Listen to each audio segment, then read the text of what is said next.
anak muda. Tapi hari ini gua kecewa, salah satu cawapres tidak bisa hadir dalam dialog bersama tokoh Muhammadiyah. Padahal gua mau lihat isi kepalanya. Gua mau lihat cara dia ngomong tentang anak muda dan tentang bangsa ini. Kemana? Yang katanya mewakili suara-suara anak muda. Gak usahlah banyak alasan. Anda ini sudah daftar ke KPU sebagai calon pemimpin negara 1000 pulau. Tampil dong. Buktikan kualitas Anda. Buktikan bahwasanya Anda memang anak muda dan layak maju. Bukan karena bantuan paman. Kan gue juga kadang heran sama rakyat Indonesia. Katanya gemuk, anak muda, belusukan, sana-sini. Ayolah. Udah gak zaman kayak gitu. Gak mungkin tipe-tipe pemimpin kayak gitu bisa bersaing dengan negara-negara asing. Gak bisa. Pintar dikit gitu loh. Atau mungkin jangan-jangan gemoy, belusukan. Itu untuk nutupin ketidakbisaannya.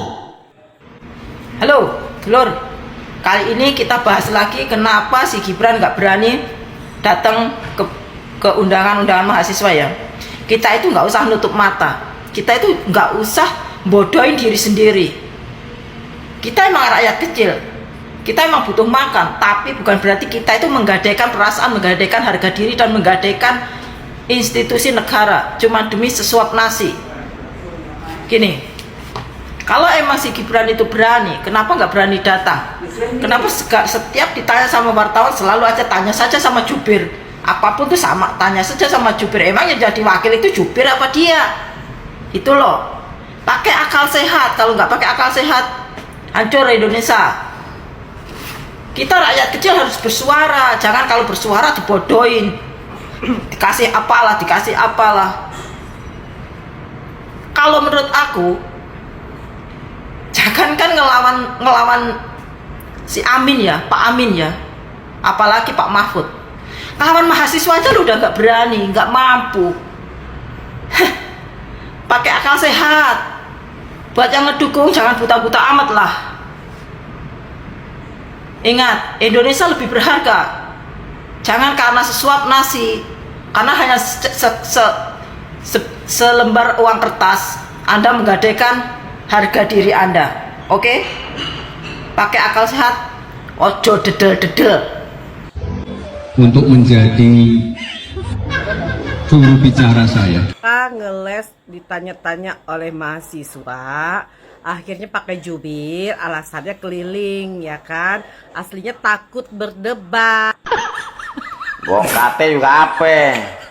Nggak bakalan dateng tuh belimbing sayur. Diundang deh kagak dateng. Dek kalau umpama yang debat-debat begitu ya, yang diskusi, nggak bakalan hadir dah. Hah? Takut ditanya yang apa namanya, ditanya yang bagaimana gitu. Coba ntar pasti ada syuting, gorong-gorong lah, ke pasar lah. Nah kalau itu bisa karena actingnya jago. Gue tau dah belimbing sayur kalau acting jago. Sama kayak babanya. Main di got, gorong-gorong, tablaga metik ini, metik pohon itu. Udah kebaca sinetron lo.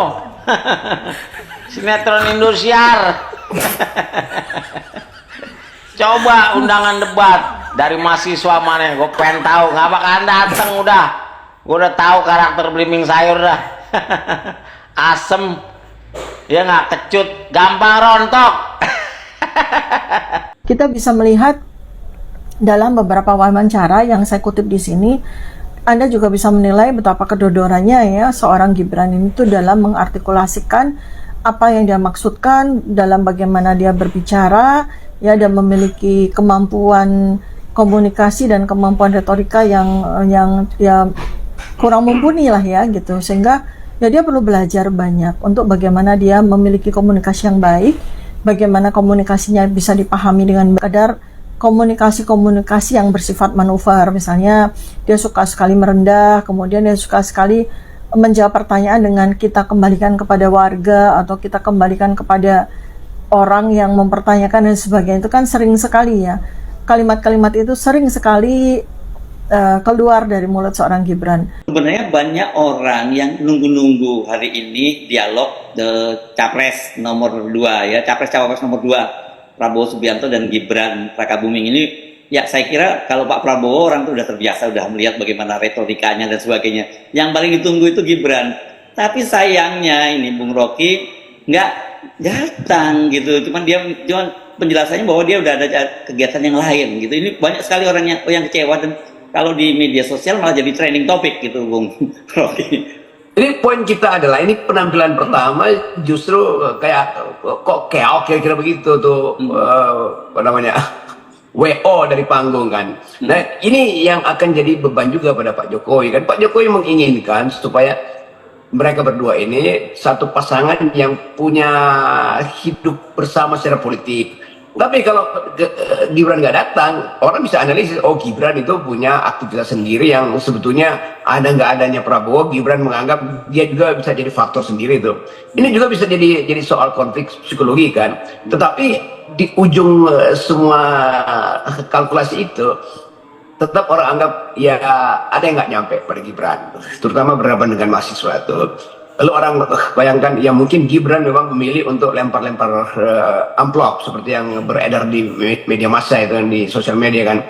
Dia lempar kiri kanan lalu bawa uang ke depan anak SMA ditaruh di atas meja itu. Jadi orang melihat tuh apakah itu yang dimaksudkan dengan generasi emas, jadi generasi amplop, generasi tabur-tabur uang. Memilih calon pemimpin itu bukan hanya sekedar ikut-ikutan ya. Tapi pilihlah calon pemimpin yang berdasarkan kualitas, kecerdasan, pengalaman, dan sudah teruji kemampuannya, sudah teruji mentalnya ya. Karena Indonesia butuh orang pemimpin yang bisa bekerja, yang bisa membawa Indonesia lebih maju ke depannya ya. Jadi bukan hanya sekedar coba-coba. Jadi kita harus cerdas dalam memilih calon pemimpin. Yap, saya sepakat dengan apa yang dikatakan oleh pemuda Muhammadiyah tadi, bahwa kalau Gibran memang mewakili pemuda-pemudi Indonesia, ya seharusnya mempunyai mental yang kuat dan beranilah menyampaikan apa yang menjadi visi misi kedepannya dan gagasan-gagasan yang Gibran punya sesuai dengan apa yang diharapkan bangsa Indonesia dan terutamanya oleh pemuda-pemudi Indonesia yang katanya Gibran ini mewakili pemuda-pemudi Indonesia. Dan cukup menohok apa yang disuarakan oleh para netizen. Saya kira tohokan demi tohokan yang dilayangkan ke Gibran, membayangkannya saja sudah sangat memalukan, apalagi Gibran sendiri yang merasakan hal itu. Saya kira kalau Gibran tidak sadar diri, memang betul-betul kebal dengan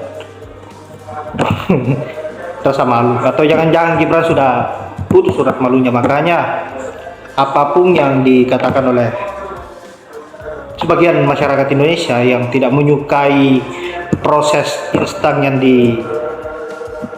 dilakukan oleh keluarga Jokowi, terutamanya Usman dan juga Gibran, yang melabrak hukum untuk menjadikan dirinya sebagai calon wakil presiden karena haus akan kekuasaan,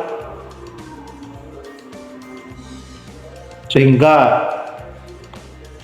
hukum di negara ini dipermainkan begitu saja, dan kita sebagai warga Indonesia merasa bahwa kita ini sebentar lagi dijadikan budak oleh keparat ini yang seenaknya seenak jidat merubah hukum dan merusak sistem demokrasi di negara kita. Siapapun yang bersuara untuk melawan para perusuh-perusuh ini dan makhluk yang birahinya sangat tinggi untuk berkuasa di negeri ini, itu wajib untuk kita lawan. Itu wajib untuk kita lawan meskipun dengan cara yang keras, karena kita berharap bagaimana agar negara kita aman, damai, dan tentram, dijauhkan dari orang-orang yang mempunyai niat buruk, niat yang rakus terhadap kekuasaan, dan kita berharap cukup pendahulu-pendahulu kita yang merasakan yang namanya kejamnya Orde Baru. Saya kira cuma itu, dan terima kasih buat sahabat-sahabat yang sudah menonton video ini, dan saya akhiri dengan ucapan wallahul muwaffiq ila aqwamit thoriq. Assalamualaikum warahmatullahi wabarakatuh.